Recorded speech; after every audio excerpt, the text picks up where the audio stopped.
Muy buenos días a todos. Bienvenidos a la Universidad de Bogotá Jorge Tadeo Lozano. Colombia en la actualidad vive uno de los momentos histórico-políticos más importantes de las últimas décadas. Tras más de 60 años de violencia en nuestro país, el Gobierno Nacional y la guerrilla de las FARC buscan una solución negociada al conflicto. Sin embargo, la reforma agropecuaria ha sido uno de los temas más polémicos en este ciclo de diálogos por la paz desarrollado en La Habana. Así pues, el debate ha trascendido de las mesas de negociación a los escenarios políticos y académicos del país. En este contexto, les damos la bienvenida al Foro Desarrollo Social para el Postconflicto, las perspectivas del agro en tiempos de paz, organizado por la Facultad de Ciencias Económicas y Administrativas de UTADEO, en conjunto con FEDesarrollo. A continuación, vamos a darle la bienvenida y a escuchar las palabras de Margarita Peña, vicerrectora académica de la Universidad de Bogotá, Jorge Tadeo Lozano.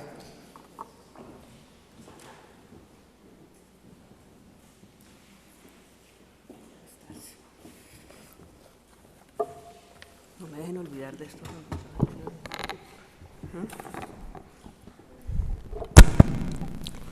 Muy buenos días. Es un orgullo para nosotros en la Tadeo servir de anfitrión al evento de hoy que reúne a notables personalidades, economistas de talla internacional, todos muy reconocidos por su contribución a la comprensión de los problemas del desarrollo de los países y muy conocedores o profundamente conocedores de la realidad colombiana. El tema central no puede ser más relevante para Colombia. Se trata de discutir las diversas alternativas de política de desarrollo en el sector rural. Cada uno de los conferencistas que nos acompañan hoy tienen posiciones diferentes sobre aspectos como el uso de la tierra, las políticas sociales, de educación, salud, asistencia, entre otros, la relación de poder que existen, las relaciones de poder que existen que facilitan o dificultan los procesos, entre otros temas. Sus planteamientos se basan no solo en un gran conocimiento que todos tienen sobre nuestro país, sino en experiencias internacionales que también han estudiado a profundidad. En la mañana de hoy vamos a poder escuchar distintos puntos de vista de James Robinson, profesor de gobierno de la Universidad de Harvard, coautor y autor entre otros del libro ¿Por qué fracasan las naciones? Y de un polémico artículo reciente titulado ¿Cómo modernizar a Colombia? Le seguirá el profesor Albert Berry, director del programa para América Latina de la Universidad de Toronto y asesor en este momento de la Misión Rural. A ellos se suman como conferencistas José Antonio Campo, director de la Misión Rural y exministro de Estado, quien se encuentra actualmente vinculado a la Universidad de Columbia y es presidente del Comité de Políticas de Desarrollo del Consejo Económico de las Naciones Unidas. Cierra la ronda de conferencias Darío Fajardo, profesor e investigador del externado, miembro de la Academia Colombiana de Ciencias Económicas, asesor de la Comisión Histórica del Conflicto Armado y consultor en el proyecto de zonas de reserva campesina. A las conferencias sigue un panel con la participación de nuestros distinguidos invitados y de los comentaristas Leonardo Villar, director de FEDesarrollo, y Salomón Kalmanovich, profesor emérito de la Universidad Jorge Tadeo Lozano. Este debate hace parte de eventos con los que la Tadeo se vincula a la discusión de grandes temas en el campo de la economía y el desarrollo social. Hace un año, en este mismo recinto, tuvimos el 4º Congreso Latinoamericano de Historia Económica, al que asistieron 400 personas, de los cuales 280 eran extranjeros. Entre los asistentes principales a ese congreso contamos con personas como Luis Bertola, Lauren Brandt y José Antonio Campo, quien nos acompaña el día de hoy. Además del interés por la historia económica, la universidad se ha vinculado recientemente con una iniciativa de creación de un doctorado en modelado en políticas públicas y gestión, en asocio con la Universidad de Palermo, y esperamos que este doctorado constituya un impulso definitivo a la investigación sobre problemas del país y sus soluciones. Agradezco a la Facultad de Ciencias Económicas y Administrativas, muy particularmente al director del programa de Economía, Jaime Tenjo, y al profesor Kalmanovich por haber coordinado y hecho posible este encuentro. De manera muy especial agradezco a Fedesarrollo, al doctor Rodrigo Botero, su fundador y un promotor incansable de los debates sobre desarrollo en Colombia, y por supuesto doy la bienvenida y un agradecimiento especialísimo a los invitados que nos acompañan en el día de hoy. Bienvenidos, muchísimas gracias.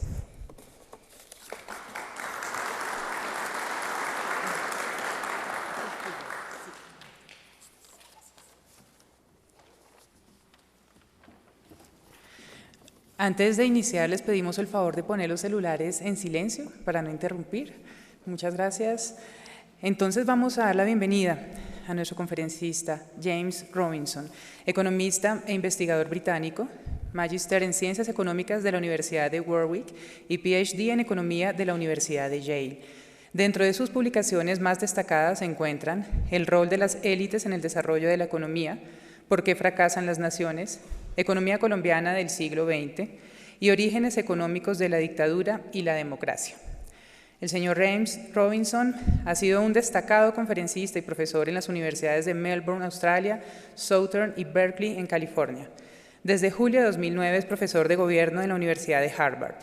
Sus intereses académicos principalmente se centran en economía política, políticas comparativas y desarrollo económico y político. En Colombia, James Robinson es considerado uno de los intelectuales más influyentes, al igual que un prolífico profesor y columnista. Bienvenido, profesor.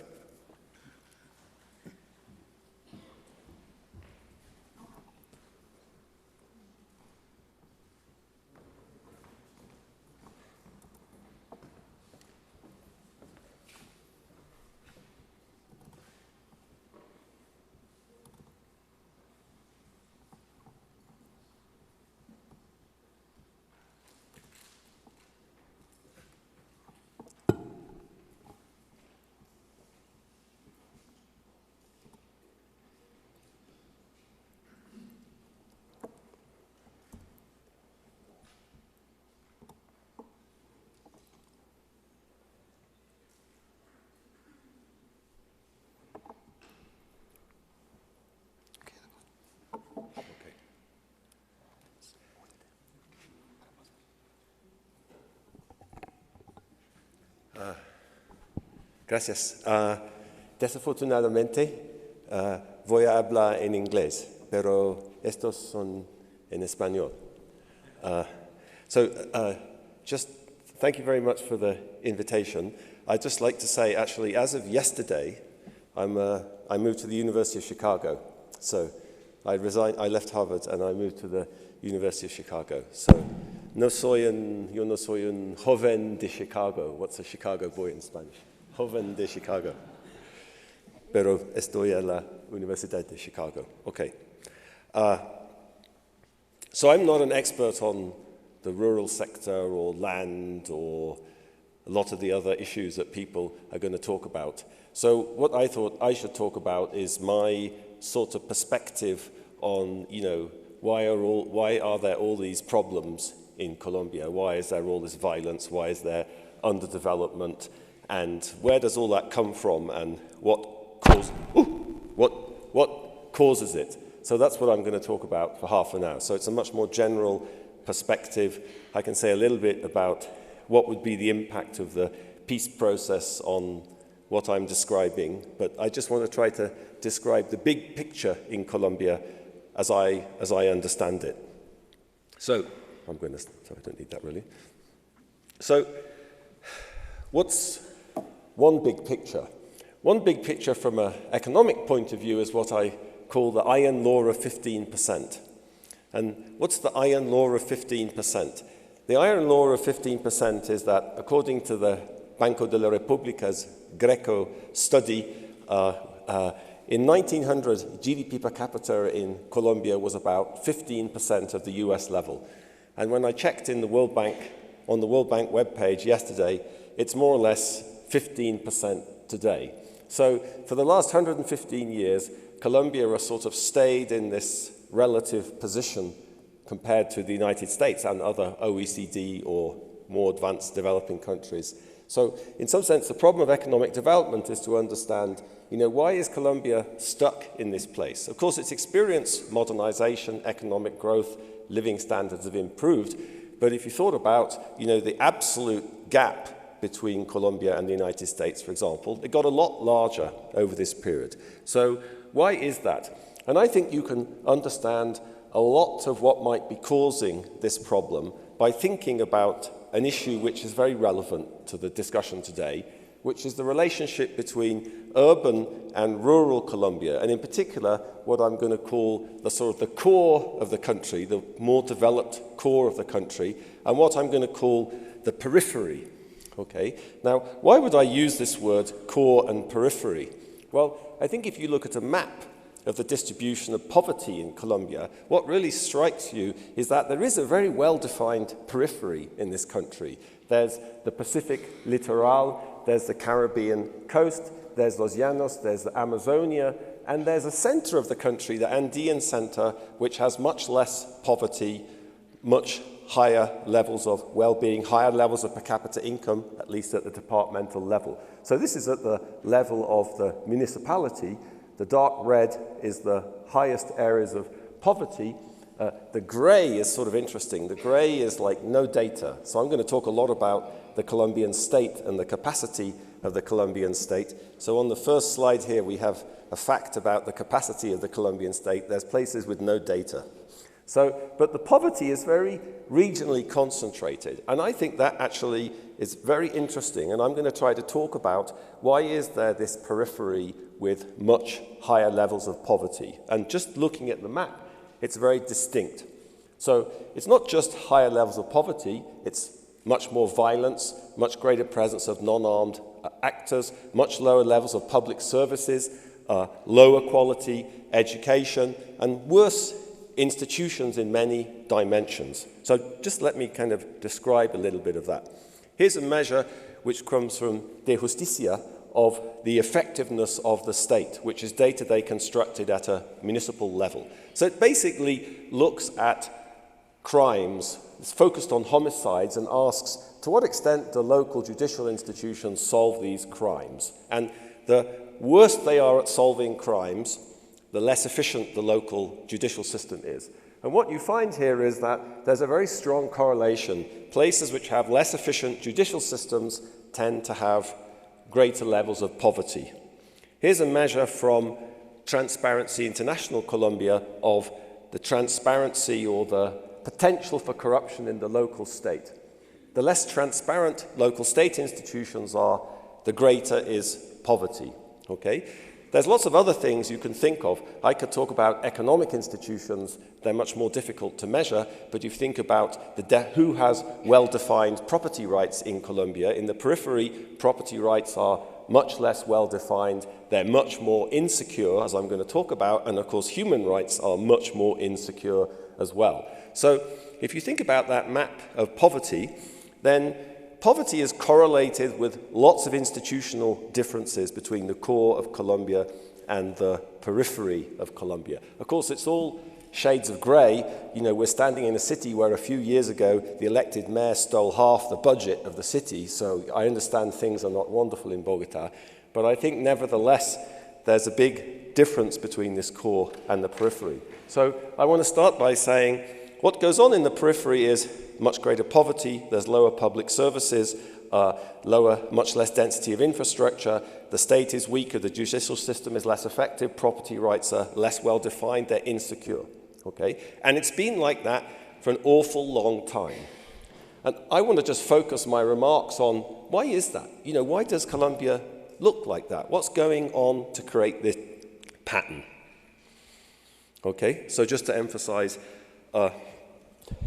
what I was just saying, there's a well-defined periphery. The last point is here, I haven't mentioned, I'm going to talk a little bit about, I've actually come to think is an enormous problem in Colombia. There's just a huge difficulty in Bogota, it seems to me, of conceptualizing what the problems of the country are and just imagining what it would take to solve this, okay? Because this peripheral core periphery organization in Colombia goes very far back in Colombian history, and I think it's very sort of socialized into the way lots of people think. You know, there's a wonderful novel from the 1920s called The Vortex, which some of you may have read, which has a lot to say on this question. Okay, so what's going on here? And what I'm going to try to persuade you is there's a very distinct politics of this core periphery distinction, and there's a lot of mechanisms that keep this core periphery distinction stable. Okay, I don't think this is a new thing. This is not something that evolved in the last 10 or 20 or even 50 years. I think it actually goes back into the 19th century. You know, Miguel Antonio Caro, the famous conservative president, prided himself on never having left the Sabana de Bogota in his entire life. Why was that? You know, because he thought the periphery was some strange, weird place that he wanted to have nothing whatsoever to do with. And, you know, there's still a lot of that going on in Colombia, in my experience. I can give you some very specific examples. Okay, so I'd like to know what keeps this pattern of institutions in place, and why is there no pressure to do anything about it? After all, you know, Colombia is a democracy. There's people in the periphery who are voting. They should be unhappy about this. They should be complaining. They should be doing, why aren't they doing something about it? Okay, and I'm going to try to discuss a series of mechanisms. Not the only mechanisms, there's lots of mechanisms, but a series of mechanisms which I think help keep this thing moving over time. And one is, obviously, yes, it's a democracy, but the quality of democracy in peripheral Colombia is horrible. I'll give you some very specific examples of that. It's very low.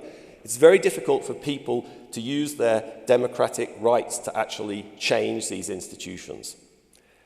I think also what's struck me in the last few years, I'll give you some very specific examples from the paros in 2013, is that it's very difficult in peripheral Colombia, such a fragmented environment, lack of infrastructure, lack of public services, lack of accountability.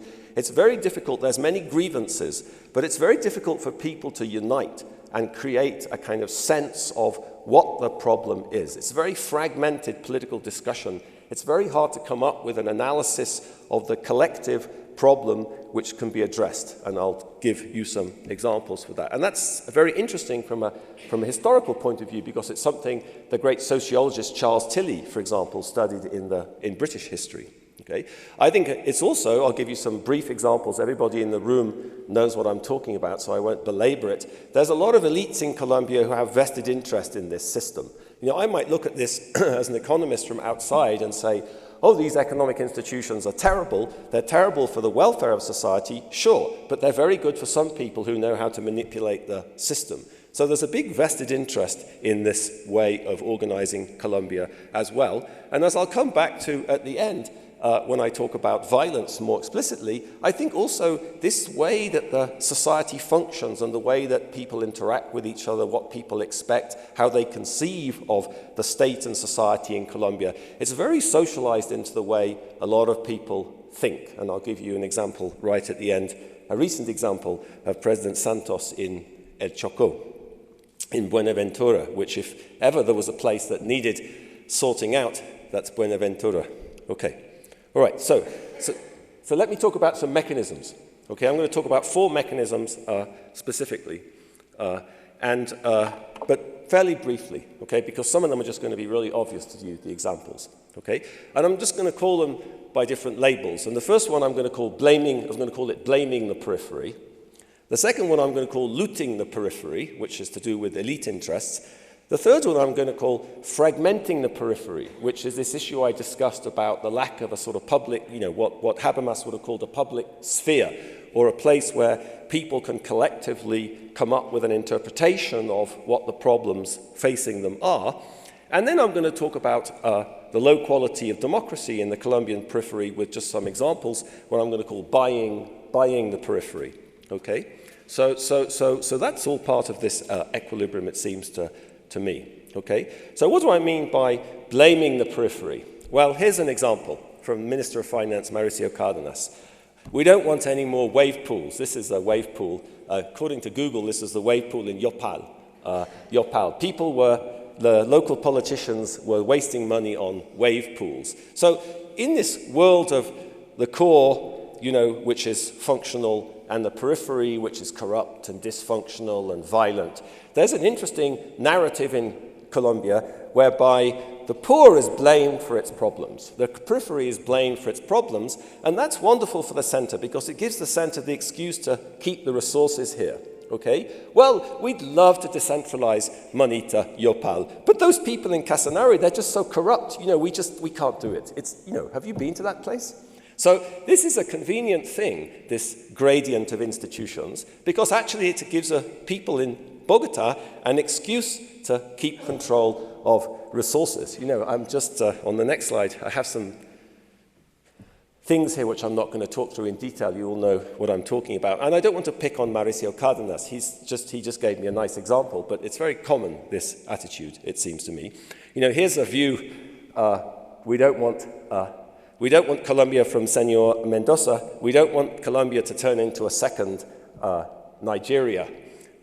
I know that GDP per capita in Colombia is higher than Nigeria, but actually, you know, there's parts of Nigeria which are much more functional than Colombia, by the way. So if Senor Mendoza wants to come to Nigeria with me, I'd be happy to go there. So, blaming the periphery, you can probably think of other examples. That's part of this equilibrium, I think.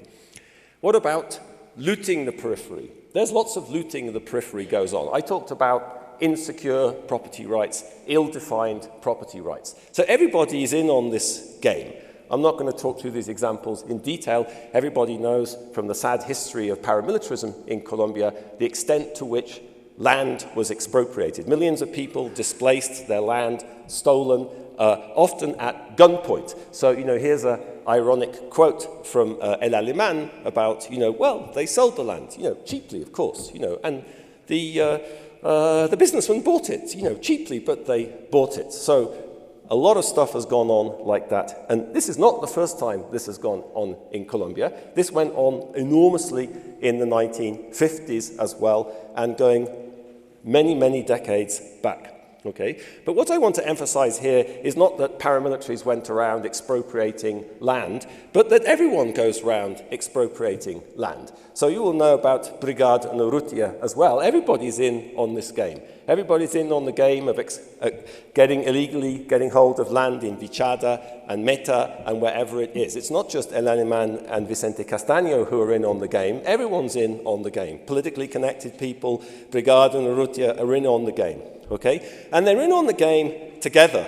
And, you know, that's what's particularly interesting if you read the report about the expropriation of land in Covarado or Higuamiando. What's interesting about that is it's the convergence of interests. It's not just one person doing this. Everybody is in on the game. It's a convergence of elite interests. It's the high society, I call it the high society and the low society. Elites are in on the game, and I'm going to give you some more example of that. If you think about, you know, the impact of paramilitaries on elections, that was a wonderful example of the coalescence of interests. Okay, so lots of people have an interest in insecure property rights if you can manage the system and use it to your advantage. Okay, so blaming the periphery, looting the periphery. So what's this? This is the Paro Minero in Quibdó. So I was in Quibdó at a conference, and we were trying to leave, and we were stuck in the airport. And the people, the artisanal miners, took over the airport in Quibdó. Now, artisanal miners don't know how to fly planes, so they stopped the planes leaving, you can see, but they didn't know how to fly them. So then what should they have done?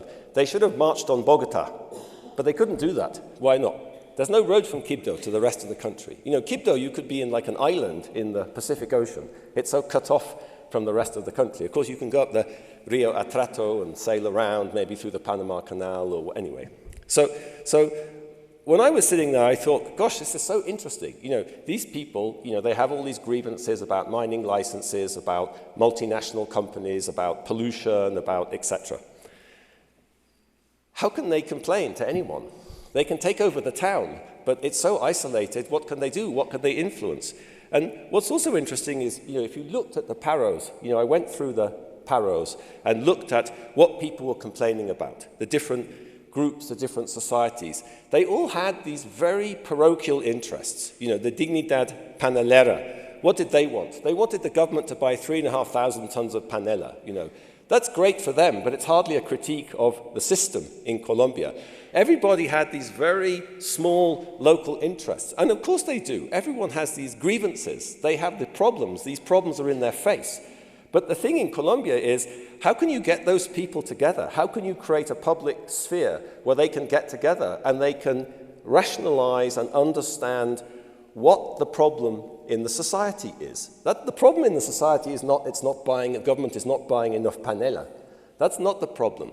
And what's interesting about, the work of Charles Tilly, for example, is that Tilly showed, if you looked at Britain in 1700, this is exactly what protest looked like.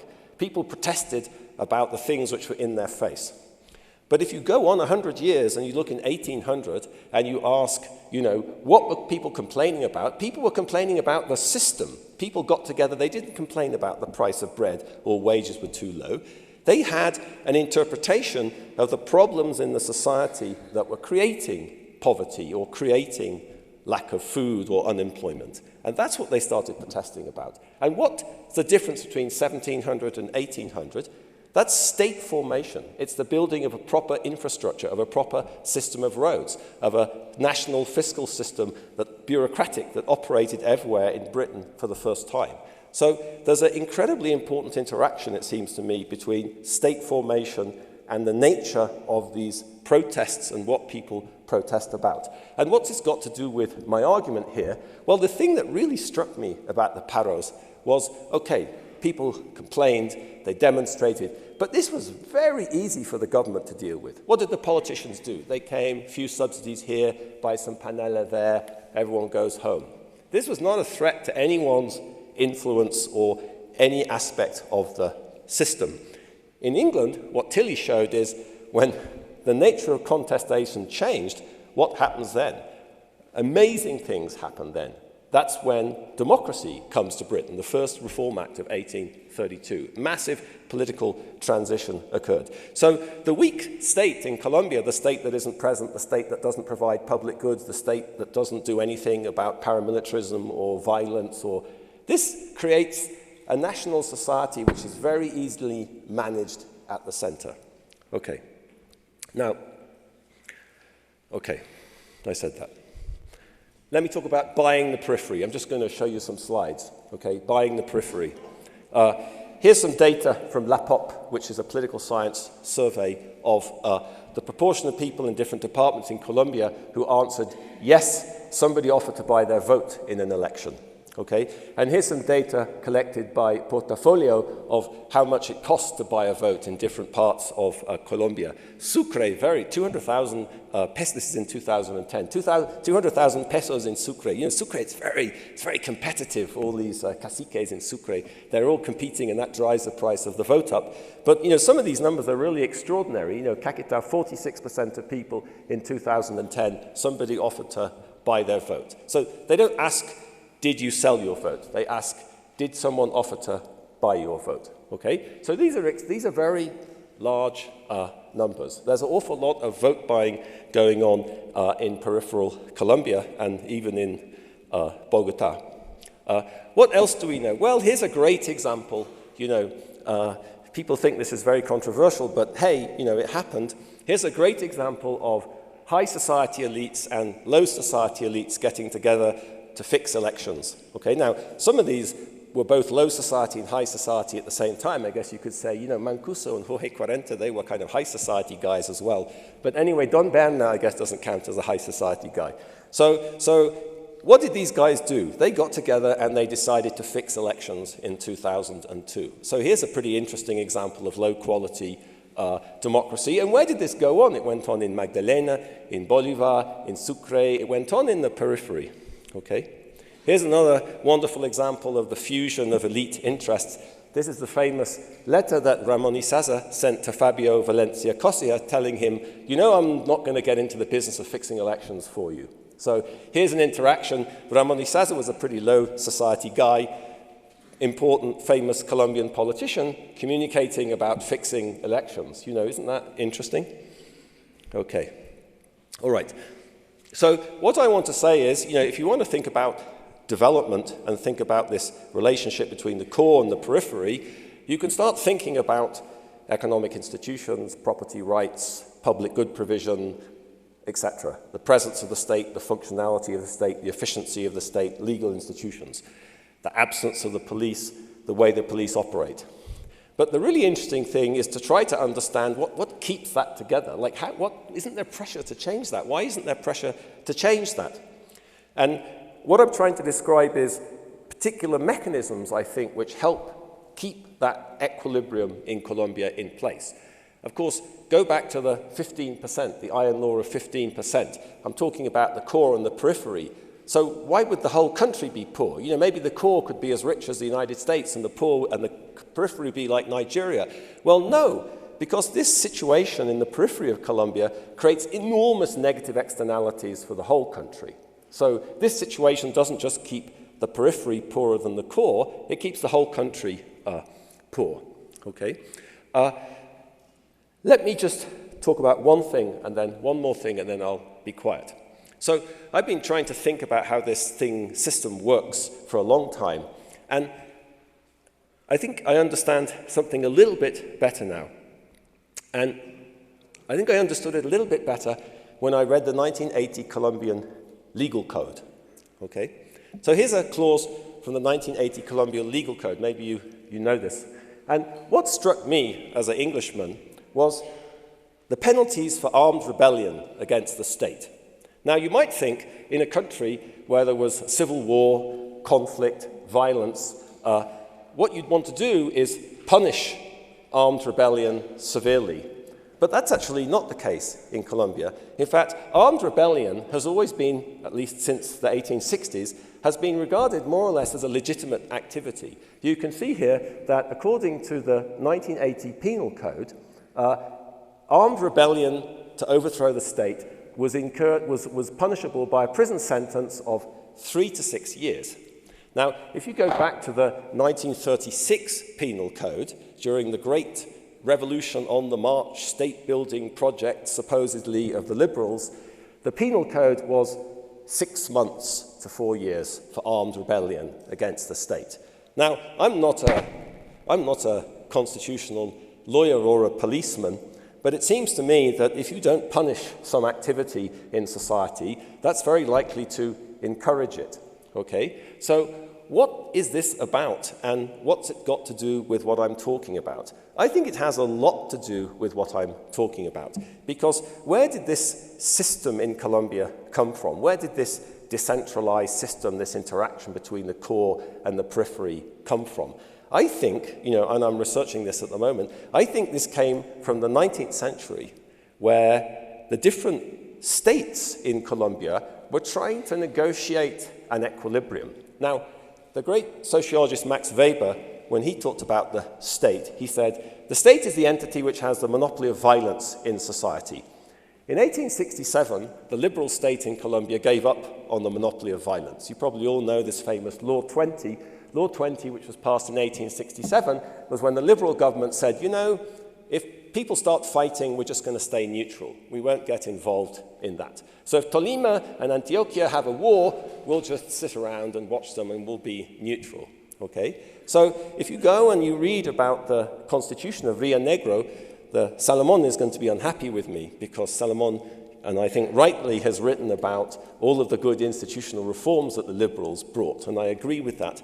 But I think the liberals also struggled to create this decentralized system where they respected the autonomy and the identity of different states. And what it created, I think, is this, this law is an extraordinary example, and I think this is very closely connected to this model of not penalizing armed rebellion. That was part of this equilibrium. It was legitimate. It was practically legal to have an armed rebellion against the state. Here, here somebody can go and overthrow the government of another state, as happened in Antioquia, for example, and President Murillo Toro said, okay, fine, let them have it, let them do it. So this, I think, is the roots of this enormously decentralized relationship between the center and the periphery. This is why it is that, you know, someone like Jorge Quarenta can appear with all his 9 armed fronts and his guys. He can fix elections. He can make deals with congressmen and senators. Mancuso can come to Bogota and appear in the Congress and give a speech, and they can all imagine they're doing something legitimate, okay? So this is the collateral damage of the way this system has been organized. Okay, I think I'm going to talk too long, but just to shut up now. Just to say, you know, from my perspective, you know, if this is right, from my perspective, what's the solution to this problem? You know, is the FARC demobilizing, having a peace treaty with the FARC, is that a solution to this problem? I think it would be a great thing if there's a peace deal with the FARC. But obviously, from my point of view, the FARC is just a symptom of this equilibrium. It's not the cause of this equilibrium. This equilibrium is much more deep-seated than the rebellion of the FARC starting in the 1960s. There are consequences of it. They're a consequence of the violence that the system unleashed in the 1950s of, you know, campesinos organizing, self-protection, mobilizing. This is, you know, this part, to me, this is, you know, this is part of the outcome. This is part of the consequence of this system. It's had enormous negative externalities everywhere, but I don't think that's, from my point of view, that's not the solution to this problem. What's the solution? The solution is trying to find a way of really building a modern state in this country instead of doing everything through negotiation and decentralization and bargaining. And so let me finish by asking the rhetorical question, you know, do I see such a project in Colombia now? Do I see a project to kind of build the state, to do something that's required? And I think the answer to that is no, absolutely no. So let me give you an example which I found on the presidential website. Last October, President Santos went to Buenaventura to announce his Todos Somos Pacífico, his project to revitalize the periphery. So as I said in the start, you know, what better place to start than in El Choco? Here's an exhibit from his speech. President Santos is still playing the game. You know, he comes con bolsillos, con bolsillos llenos. He has bolsillos llenos. This is, what is this? This is clientelism at work. This is a president with no re-election incentive coming and distributing jam in Buenaventura. They don't need jam in Buenaventura. That's not what they need. They need proper functioning institutions, accountable, democratic, efficient. That's what they need. They don't need jam. If you look at the junta of Todos Somos Pacífico, who's on the junta? You know, there's a lot of talk about civil society in Colombia now, how civil society, the territorial peace, incorporating civil society, that's the key to Colombia's problems. Is there any civil society? No. There's 2 machine politicians from Valle and people from President Santos's last presidential campaign. There actually is a vibrant civil society in El Choco. There's the Consejos Comunitarios. They're not represented on this junta. So I look at this and I say, where's the project? There's no project. But I think that's part of the equilibrium too, because people in Bogota can't imagine what it takes to solve this problem, because they're so socialized into a way of thinking about how the country works. And I just think, you know, I'm not an American, I'm English, but I sort of always liked this comment by John F. Kennedy when he came to power. I don't think about the details, but Kennedy was trying to get out of some clientelistic way of thinking. He said in his inaugural address when he became president, don't ask what your country can do for you. It's not about having bolsillos llenos. Ask what you can do for your country. Now, I'm not suggesting that as a rhetoric for Colombia, but I am suggesting that there needs to be some mental change in the way people think about the problems and the society. Okay.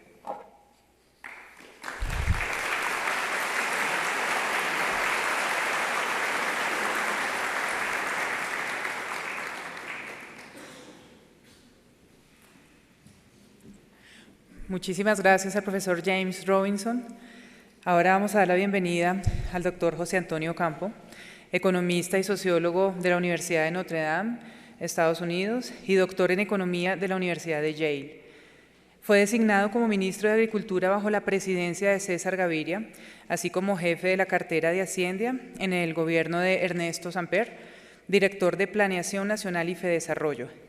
En el plano internacional ha sido director ejecutivo de la Comisión Económica para América Latina y el Caribe, CEPAL, y secretario adjunto de la Organización de las Naciones Unidas para la Economía y los Asuntos Sociales.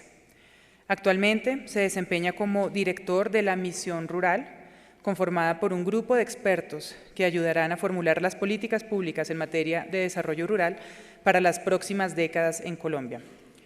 Asimismo, José Antonio Ocampo es el actual director de la Concentración de Desarrollo Económico y Político, adscrita a la Escuela de Asuntos Públicos e Internacionales de la Universidad de Columbia. Miembro del Comité de Pensamiento Global y presidente del Comité de Políticas de Desarrollo del Consejo Económico y Social de las Naciones Unidas. De igual forma, ha recibido importantes distinciones académicas en el país y en el exterior. Bienvenido, doctor José Antonio Ocampo.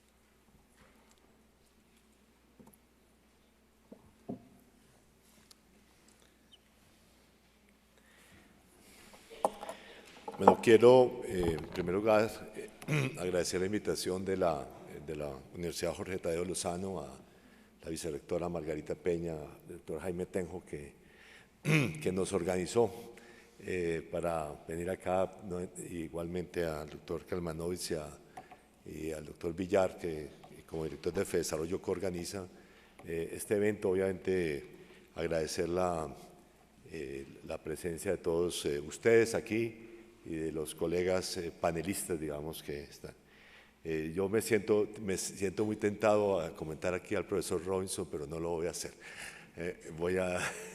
Porque entonces no tendría tiempo para hacer mi presentación, que es algunas de los diagnósticos e ideas que estamos planteando en la misión rural o oficialmente misión para la transformación del campo, que es la tarea que nos han encomendado algunos, con una estrategia de largo plazo para superar los problemas del campo. Y voy a concentrarme en algunos de los aspectos que hemos venido trabajando en la misión, en particular en los temas de inclusión social y productiva de los pequeños productores.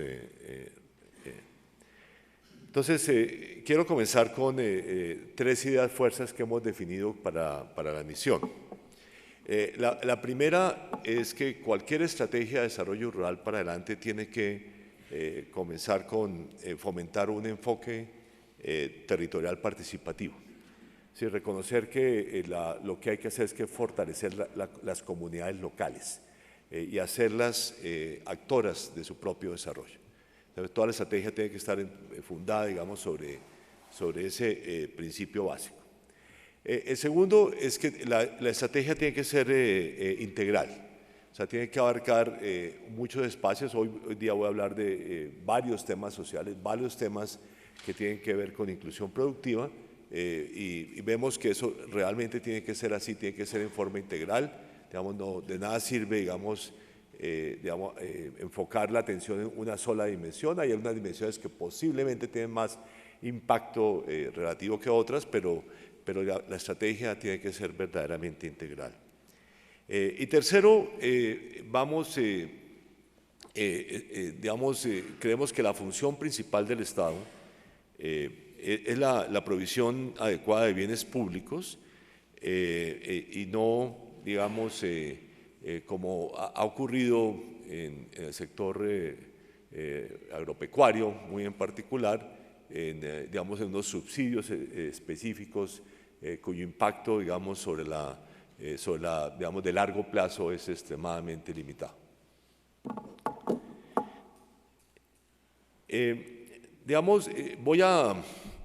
Digamos, como elementos de diagnóstico, quisiera resaltar en primer lugar el tema de los conflictos por el uso de la tierra en Colombia. Son conflictos de carácter social, por la altísima concentración y la altísima informalidad de la propiedad rural en Colombia, a la cual me voy a referir ahora con unos datos, pero también al hecho de que el uso del suelo muchas veces no corresponde con su vocación.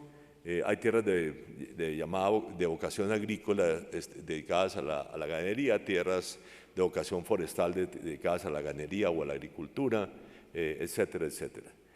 O sea, no hay una correspondencia. Hay tierras abandonadas al lado de las grandes vías de Colombia que deberían estar siendo explotadas para propósitos agrícolas. En fin. Y hay temas ambientales de fondo que se reflejan en los altísimos niveles de erosión y el sobreuso del agua, entre otros fenómenos.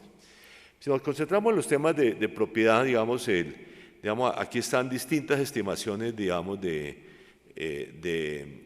los grados de concentración de la propiedad en Colombia. Digamos, si cogemos, digamos, los indicadores como se estiman con WAFS o por cantidades de hectáreas, con repeticiones, sea reconociendo que un propietario puede ser de varias propiedades o no. En todo caso, mídase como se mida, tenemos digamos, índice de Gini del 0,85 o más, que es un Gini extremadamente alto. Las comparaciones internacionales nos han puesto siempre entre los países más desiguales en materia digamos, de propiedad de la tierra. Esto también se refleja aquí en la parte de abajo de esta gráfica, digamos, donde, digamos, en barras azules está el porcentaje de propietarios, en barras amarillas la tierra. Pero yo quiero, digamos, señalarles que la parte de arriba, donde se muestra el altísimo grado de informalidad en la titulación de la tierra en Colombia, donde, digamos, un 60% de las propiedades no tienen títulos legítimos. Y esto, digo, o sea, de paso, el tema de la inseguridad jurídica, digamos, sobre la tierra, sobre la propiedad de la tierra en Colombia, no es solamente un problema de la gran propiedad, como uno pensaría por algunos reclamos digamos, de algunas digamos, propietarios grandes, sino que es mucho más del pequeño propietario y del Estado mismo, que no sabe exactamente cuáles son las propiedades estatales que subsisten hoy en día en Colombia. Entonces, porque gran parte han sido, digamos, ocupadas, digamos, y precisamente sin un título de propiedad. Segundo, ha habido un gran desbalance entre el campo y la ciudad, pero también grandes desigualdades al interior de la zona rural. Aquí tenemos a la izquierda los indicadores de pobreza por ingresos y a la derecha el índice de pobreza multidimensional, que es más un índice de acceso a servicios públicos básicos. Y lo que muestra es que, digamos, ha habido una mejoría en todos los indicadores en los últimos, digamos, 10, 15 años, pero las brechas rural-urbanas no se han reducido significativamente. O sea, los niveles de pobreza por ingresos o multidimensional de las zonas rurales, y mucho más los de ingreso, como veremos, que los de pobreza multidimensional, siguen siendo varias veces los niveles de las zonas urbanas. Esto además, digamos, se refleja en estos indicadores que comparan, digamos, son indicadores de inclusión social versus inclusión productiva o exclusión total, digamos, que está en la línea azul. Digamos, aquí definimos inclusión social cuando se tiene acceso a servicios básicos, a educación, a salud, a vivienda, ¿no es cierto? Y inclusión económica o inclusión productiva, cuando hay acceso a un ingreso mínimo, salario mínimo, y a digamos, los beneficios prestacionales que corresponden también a un trabajo formal. Y ustedes, como observan allí, digamos, hay dos cosas. En primer lugar, el gran contraste nuevamente entre lo urbano y lo rural. Digamos, en ambas nuevamente ha bajado la exclusión, que está en azul, pero la inclusión productiva, que está en la línea verde de color suave, prácticamente no ha avanzado en el campo, y lo que sí ha avanzado es la línea roja que refleja precisamente el acceso a servicios sociales básicos. si me perdonan, esto quiere decir que los últimos 20 años con la descentralización, con todos los reversos que ha tenido y con todos sus horrores, si se quiere, aquí en Colombia ha avanzado la educación, ha avanzado la salud, en las zonas rurales también, e incluso ha avanzado, digamos, en muchas otras dimensiones de la política social, pero no se ha avanzado al mismo ritmo en darle oportunidades económicas a los habitantes del campo. Por lo tanto, el tema de la inclusión productiva es tanto más grave que la inclusión social. Más aún, los trabajos que hemos venido haciendo muestran que con los niveles de gasto social actual que han sido acrecentados por la Constitución del 91 y por los gobiernos que tuvieron que ejecutar eso, han logrado finalmente incluso comenzar a revertir la brecha rural-urbana en materia de servicios sociales básicos, no así en materia de ingresos. Ahora, subsisten enormes diferencias. Aquí tenemos las 4 categorías que ha definido la misión, que son las grandes aglomeraciones a la izquierda, después las ciudades intermedias y las 2 zonas rurales que llamamos rural y rural dispersa. No vamos a entrar en cómo llegamos a esa clasificación, eso fue objeto de mucha discusión en la misión, y lo que observa es que para cada categoría digamos, el índice de pobreza multidimensional es mayor en las zonas rurales, o sea, en las zonas dispersas dentro de cada categoría, fuera de que, digamos, aumenta a medida que el municipio se hace más rural. Pero lo que es interesante es que incluso las mayores diferencias se dan en las ciudades y aglomeraciones. Es decir, es en la periferia de Bogotá, en la periferia digamos, de Cartagena, en la periferia digamos, de Cali o de Medellín. Digamos, bueno, Medellín no tiene periferia rural estrictamente hablando, pero digamos, en la periferia de las grandes ciudades, donde se dan algunos de las grandes distancias con la población urbana. Existen, por supuesto, muchos otros problemas, y aquí simplemente quiero resaltar los temas de calidad. Hay un problema de calidad de educación y de calidad de salud, a los cuales me voy a referir un poco más adelante, y que son mucho más graves además para la población dispersa que para la población concentrada en los núcleos municipales. Más aún, hay un clarísimo sesgo en la forma como se asigna el gasto público, incluso en los municipios más rurales de Colombia, en favor de las cabeceras municipales y en contra de la población dispersa. Y el segundo tema es el tema del sistema de protección social fragmentado, que se refleja en el escaso acceso de la población rural, salvo en el caso de la salud, que, digamos, hay acceso hoy virtualmente universal al sistema subsidiado de salud, no hay al sistema pensional o a las cajas de compensación, que son otros elementos, digamos, del sistema de protección social en Colombia. Hay multiplicidad de modelos en materia de inclusión productiva. Digamos, uno de mis elementos que me ha parecido más interesante, digamos, de volver a muchos de esos temas 20 años después de haber sido ministro de Agricultura, es encontrar que mientras las instituciones del ministerio se han deteriorado significativamente, hoy decía, no me queda la menor duda de que las instituciones del Ministerio de Agricultura son mucho peores hoy de lo que eran, digamos, eran mejores hace 20 años. Al mismo tiempo, ha habido una proliferación de acciones locales, digamos, promovida por la población, por la sociedad civil, por las ONGs internacionales, por las fundaciones colombianas, en fin, que, digamos, han enriquecido el mundo y que precisamente lo que hace pensar que hay que hacer las cosas al revés hoy, hay que partir de abajo de esas iniciativas, de esas cosas locales, en vez de partir de arriba de Bogotá a tratar, digamos, de imponer algún modelo uniforme sobre el mundo rural. Entonces, digamos, en la revisión que hicimos de esas experiencias, aquí, digamos, que son muchas, como aparecen en torno a esa esfera, digamos, de inclusión productiva, son de muchas variedades, digamos, digamos, lo que hemos identificado como los factores de éxito de las estrategias de inclusión productiva es el acompañamiento prolongado. Eso no puede ser un proyectico que se apruebe una vez, sino una cosa que se hace a través de varios años hasta que una comunidad logra insertarse exitosamente en materia productiva. La asociatividad. No hay éxito en el mundo rural sin asociatividad. Y esto hay un serio problema porque, digamos, hay también un rechazo a la asociatividad en muchos pobladores, digamos, del campo. La integralidad de la intervención, o sea, no es solamente, digamos, darles tierra o darles crédito, sino darles, o tecnología, sino darles un conjunto, digamos, de recursos productivos, la participación efectiva de las comunidades locales, la visión urbano-regional, o sea, muchos de estos proyectos son proyectos rurales, pero para proveer, para, digamos, suministrar productos a las zonas urbanas, la generación de confianza, la confluencia de actores y programas y la orientación hacia el mercado. En último caso, lo que estamos, digamos, las soluciones tienen que ir a través de la promoción de actividades productivas que lleguen exitosamente a los mercados nacionales o internacionales.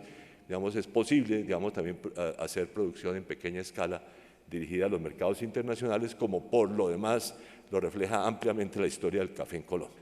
Digamos que es precisamente uno de los grandes éxitos mundiales, digamos, de presencia en los mercados con producción en pequeña escala. Tenemos además pues muchos arreglos institucionales y deficientes. Yo simplemente diría que la descentralización ha funcionado bien en educación y salud, pues se ha permitido ampliar los servicios hacia las zonas rurales, incluyendo las dispersas, reducir las brechas, comenzar a reducir las brechas rural-urbanas, que todavía de todas maneras son muy altas, pero hay otras áreas donde no ha funcionado, y ahí mencionamos vías terciarias, la asistencia técnica y la vivienda de interés social, donde, digamos, el proceso de descentralización ha sido un fracaso. Y hay muchos problemas de la debilidad del Ministerio de Agricultura y Desarrollo Rural, digamos, en el cual, digamos, hay digamos, un desmantelamiento de unas instituciones históricas sin que se haya creado una nueva conjunto de instituciones que lo reemplace. Y por último, hubo esta historia digamos, del deterioro del presupuesto del Ministerio de Agricultura dramático a fines de los años 90 y comienzos de los 2000, y solamente en años recientes se ha llegado a niveles comparables o superiores, esto es como proporción del Producto Interno Bruto del sector agropecuario, apenas en los últimos años se ha llegado a los niveles, digamos, que manejamos hace 20 años los ministros de Agricultura, digamos. O sea, el deterioro presupuestal y la inestabilidad de recursos para el mundo rural es una parte importante de lo que ha acontecido. Entonces, la estrategia que hemos planteado tiene como ejes centrales primero una política de largo plazo. Esto no puede ser una acción de un gobierno, tiene que ser una secuencia de gobiernos, políticas de Estado, como le decimos aquí en Colombia, con una visión integral del desarrollo y construida desde el territorio. ¿Okay? O sea, con un enfoque participativo basado en las comunidades locales, que son las que van a establecer, digamos, cuál es su modelo de desarrollo, para ponerlo, cuál es su forma de especialización, su forma de organización social, y eso además tiene que darse en todas las esferas de la política, incluyendo muy interesante la asistencia técnica, digamos, la visión de la asistencia técnica como algo que viene desde afuera, digamos, si se le enseña al campesino, es totalmente equivocado, porque los campesinos también conocen, y conocen mucho mejor que los asistentes técnicos su hábitat y las características del ecosistema en el cual trabajan y las variedades de cultivos, digamos, que han trabajado tradicionalmente. Entonces, lo que hay que hacer es más bien un trabajo interactivo en que ellos también participen en la generación de conocimientos sobre el mundo productivo en el cual están inmersos. Estamos trabajando en 6 estrategias, que son la estrategia de desarrollo con enfoque territorial, segundo, los temas de inclusión social con enfoque de derechos, de inclusión productiva, una ruralidad competitiva, sostenibilidad ambiental y la reforma institucional. Aquí yo me voy a referir solamente a 2 de estas estrategias, con alguna que son a la inclusión social y la inclusión productiva, con alguna referencia a lo institucional, porque, digamos, algunas de las propuestas que hacemos van en ese sentido. Entonces, en materia de cierres y brechas sociales, lo que, digamos, la estrategia, esa ya está disponible públicamente, en todos casos ustedes pueden encontrar los documentos nuestros que ya han sido aprobados públicamente en el sitio web de la misión que se llama Misión para la Transformación del Campo, que tiene por lo demás encadenamientos a través de DNP, de la Presidencia de la República y del Ministerio de Agricultura, que tiene, digamos, este documento social ya fue publicado porque ya fue aprobado por el Consejo Directivo. Entonces, ahí hay, digamos, es una estrategia, como ustedes ven ahí, integral, que parte de la nutrición y seguridad alimentaria, esencial obviamente en los habitantes más pobres, los servicios de educación y salud, el acceso a vivienda, agua, saneamiento, que de hecho entre todos estos es el que requiere más recursos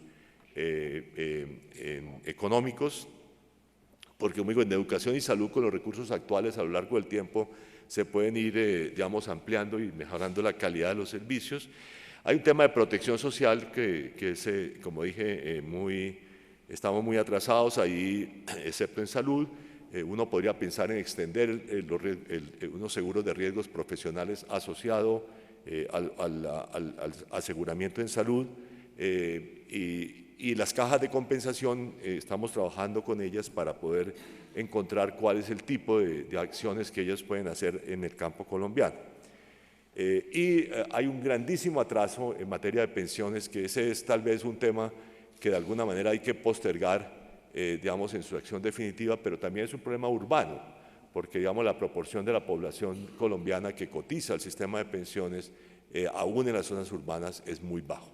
Por ejemplo, es un tema incluso más nacional que rural, digamos, en materia de pensiones.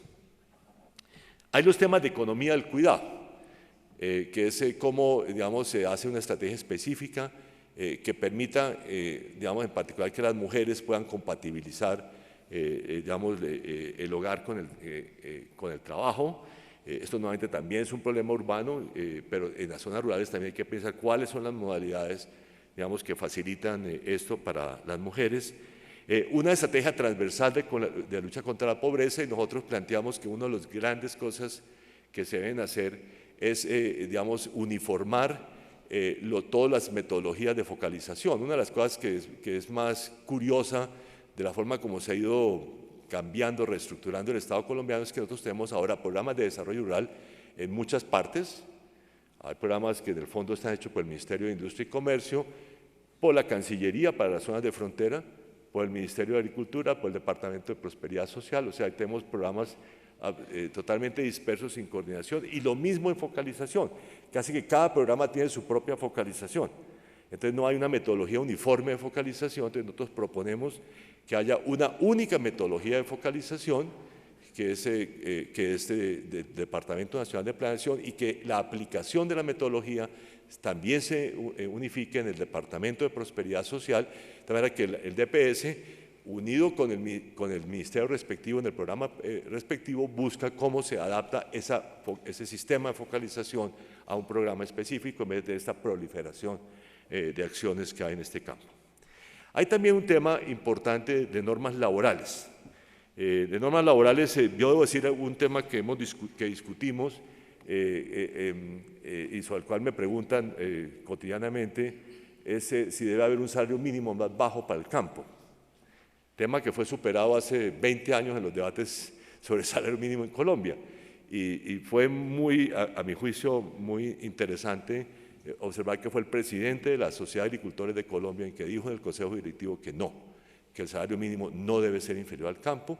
Esto además corresponde a una realidad, es que en muchas áreas rurales de Colombia, donde existe la agricultura comercial, ya no hay, digamos, la gran abundancia de mano de obra que había en el pasado. Por lo tanto, digamos, no tiene ningún sentido atacar ahí. Lo que sí hay que atacar son otras normas laborales para adaptarlas al mundo rural, por ejemplo, las horas extras, las horas, digamos, los dominicales, en fin, los días festivos, porque hay actividades rurales que hay que hacer todos los días temprano, el ordeño de vacas, ¿no es cierto? Hay que hacerlo temprano, entonces no debe tener recargos especiales, debe haber la posibilidad de fragmentar la jornada diaria, porque hay mucho trabajo que es fragmentado. En fin, hay unas flexibilidades que se podrían introducir en la legislación laboral, pero curiosamente no. Y por último, pues la adaptación a las necesidades de las minorías étnicas. Y entre todos esos temas, yo quiero hacer digamos, el documento hace, en primer lugar, un tema de prioridades, es decir, hay que comenzar por algunos en forma más intensa, y nosotros proponemos que esos sean los programas de nutrición y seguridad alimentaria por una parte, y un programa de analfabetismo cero. en las zonas rurales, que debería llevar a cabo en forma urgente, digamos, para en un periodo muy breve de tiempo y con colaboración incluso del mundo juvenil, de las universidades y de los colegios, se logre, digamos, eliminar el analfabetismo en Colombia, en las zonas rurales, que es una vergüenza nacional. Punto. ¿Okay? Y lo otro, otra cosa que hacemos mucho énfasis, eso de la necesidad de contar, primero con instancias especializadas, especialmente los ministerios de Educación y Salud en los temas rurales, y el diseño de sistemas flexibles. Digamos, es bastante claro, y creo que el Ministerio de Salud de Colombia ya lo ha reconocido, que el modelo, digamos, de subsidios a la demanda que construimos en materia de salud con la Ley 100 no funciona en las zonas rurales de Colombia. No funciona porque si uno no puede, si no hay la provisión del servicio, la oferta, como no la hay en muchas zonas, pues no hay efectivamente acceso al servicio. Y segundo, porque es muy claro, hablando con muchos actores, por ejemplo, de la salud rural, que la salud tiene que llegar a la población, no esperar que la población llegue a la salud en las zonas rurales. Y eso es, por ejemplo, lo que algunos incluso ONGs como, hacen, digamos, desde hace ya bastante tiempo, digamos, ¿no? La Patrulla Aérea, por ejemplo, que es una ONG, digamos, una fundación, digamos, es precisamente, tiene un modelo que es exactamente el modelo que de alguna manera hay que replicar en mayor escala. Y hay, en materia de educación, es muy claro, como lo dice el Ministerio de Educación, que en algunos casos hay que, digamos, aglomerar unidades educativas que están dispersas, pero también es cierto que en muchas zonas de Colombia tenemos que hacer modelos de educación flexible, ¿no es cierto? Y los modelos de educación flexible, Escuela Nueva fue una invención colombiana, y lo que yo he escuchado de la gente que está asociada a esos programas es que el problema no es el modelo, el problema es que los maestros no se les entrena para ese modelo, y segundo, de que la forma como se entrena es la incorrecta, porque no es el maestro yendo a ser entrenado, sino el que entrena yendo a la escuela a trabajar con el maestro para mejorar su técnica educativa. Entonces hay que, digamos, estos modelos, digamos, cómo utilizar los modelos flexibles nuevos para la educación y la salud del campo colombiano es algo, es lo que hay que hacer, porque en materia de acceso, curiosamente, ya estamos muy avanzados, pero en la materia de calidad solamente se puede hacer con ese tipo de modelos.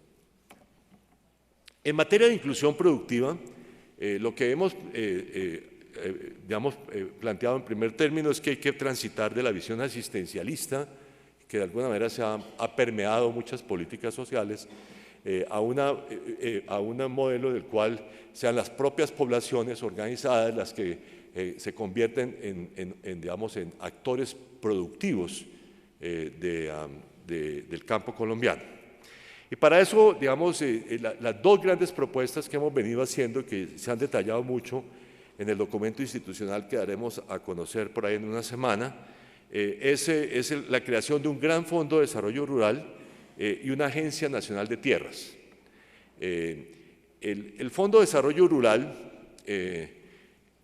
tendría 5 tipos de programas. Unos programas integrales de desarrollo productivo, esos son, digamos, enfocados a una región, a una localidad, para darle todo, digamos, lo necesario para prosperar. Segundo, unos proyectos ya más específicos, que pueden ser por todo el país, de inclusión productiva, son proyectos que vienen de la comunidad, con apoyo obviamente de distintos actores externos, tanto gubernamentales como no gubernamentales, que pueden ayudar a estructurar esos proyectos y que, digamos, tendrían apoyo, y nuevamente tiene que ser un apoyo multianual, no es un apoyo de una sola vez, como ha sido tradicional en los últimos años.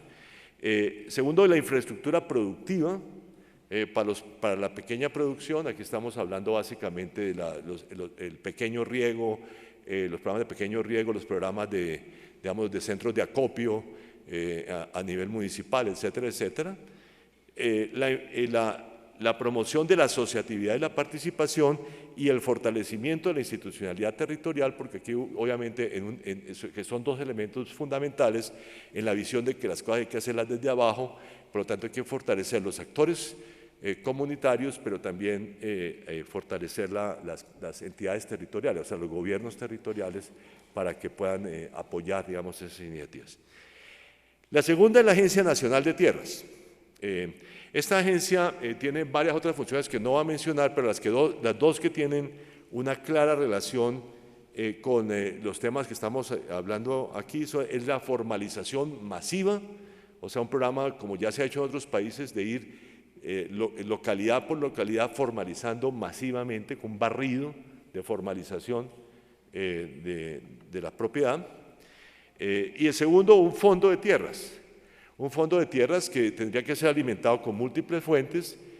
Nosotros somos un poco escépticos de la visión de que eso va a ser solamente a través de extinción de dominio y de recuperación de tierras que han sido apropiadas indebidamente y que especialmente en muchas localidades, pero incluso en el conjunto del país, parte de eso tiene que hacer una redistribución efectiva, es decir, comprar tierra para redistribuir, y que sin eso no se va a poder hacer la política Hay otros elementos acá, por ejemplo, que vamos a ir complementarios que son más, que tienen un objetivo más amplio. Por ejemplo, esta agencia también sería la administradora de las tierras del Estado, que es una función que no se ha desempeñado muy bien, pero no tendría facultades judiciales, que es un problema del INCORA y el INCODER, que no se ha podido funcionar muy bien, y por lo tanto nosotros proponemos que todas las decisiones finales sobre propiedad sean tomadas por las autoridades judiciales, pero para ello hay que fortalecer una justicia agraria, una jurisdicción agraria en el sistema judicial que tendría unas facultades, con unos procedimientos expeditos y con un elemento que es absolutamente básico, y es que deje de competir la legislación civil con la legislación agraria. En otras palabras, nuestra propuesta es que en materia de tierras solo prevalece la legislación agraria. La legislación civil no se puede aplicar, porque esa es una de las grandes fuentes de conflictos por el tema de la propiedad en Colombia. A esto hay que agregarle pues, otros elementos del acceso a servicios financieros, y aquí en esto se ha avanzado, todavía insuficientemente, a través de la banca tradicional, pero también de las microfinanzas. Digamos, ahí la banca tradicional incluye obviamente el Banco Agrario, que es el principal proveedor de financiamiento a los pequeños, y las microfinanzas, pues a Banca Mía es tal vez el actor más importante y novedoso, pero hay muchos otros, digamos, y la forma como Finagro, como banco de segundo piso, los apoya a ambos tipos, es fundamental. El acompañamiento integral en materia de tecnología e innovación que fomente la participación y la construcción de las capacidades de productores, es decir, de pasar del modelo de que es la tecnología la que llega al productor a que es el productor o los productores los que participan en la construcción del conocimiento y adquieren capacidades en ese proceso. El énfasis en la asociatividad, y puede haber diferentes modalidades de asociatividad, algunas de solo pequeños productores que se integran hacia adelante, algunas también con empresarios, digamos en relaciones equitativas. El uso de las compras oficiales como un mecanismo importante de fomento de la pequeña producción, y aquí hablamos no solamente el suministro de alimentos para las escuelas, para los hospitales, para el ejército, para la policía a nivel local, que haya un componente mínimo de adquisición de producción de la agricultura familiar. Es un modelo que ya se ha hecho en Brasil exitosamente, que se está comenzando experimentalmente en algunos departamentos de Colombia, pero también las otras compras oficiales, por ejemplo, los programas de vivienda, los acueductos rurales, el mantenimiento de vías terciarias, etcétera, que se ha hecho con mano de obra local. Ahora, por ejemplo, todos estos kioscos de tecnología, digamos, que se han establecido en Colombia, que eso también sea una fuente de generación de empleo, incluso para la gente joven, digamos, a través de servicios que ellos proveen, en fin, de cómo se usa la mano de obra local en vez de traer mano de obra de afuera para poder hacer una gran cantidad de obras. El acceso a la infraestructura básica, y aquí, digamos, en las tres formas de infraestructura básica hay problemas todavía con energía, en algunas zonas aisladas, hay mucho menos problemas en en tecnologías de información y comunicaciones, donde ha habido un avance considerable, pero el gran atraso en Colombia es en vías terciarias. Por lo tanto, digamos, una de las grandes estrategias, y eso es la parte más costosa de lo que vamos a proponer, es una estrategia ambiciosa en materia de vías terciarias para Colombia. Y por último, digamos, como nuestra visión es rural, no agropecuaria, insistimos mucho en las oportunidades no agropecuarias, que además a mí me parece, para los habitantes del campo, que además a mí me parecen que son particularmente importantes para la juventud, porque la juventud quiere opciones que no sean solamente agropecuarias. Entonces yo creo que hay muchas oportunidades en el sistema educativo, en el sistema de salud, ¿no es cierto?, en estos kioscos, digamos, digitales que hay a nivel local, en el comercio, en los pequeños servicios financieros a nivel local, para emplear a la gente joven, y que esa es, digamos, un elemento esencial de la estrategia. Bueno, muchísimas gracias.